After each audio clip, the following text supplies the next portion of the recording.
Welcome, and in today's video I'm going to show you how to change watch strap on Omega X watch Moonswatch. So what we need to have is the special tool if it came with the strap, or you will need to have a simple screwdriver. So let's get started. First of all, take your swatch, and basically if you do that, you'll see the small tag, or you can just push it like that and it will come out.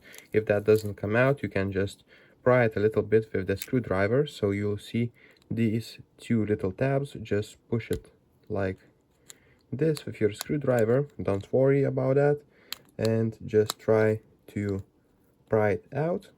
So I'm just going to show you like this, and it unclips pretty good.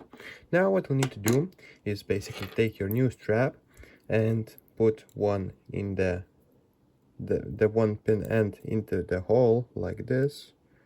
Just let me focus it like this, and then push it, and you should try to actually manage the other end into other hole and push it like that.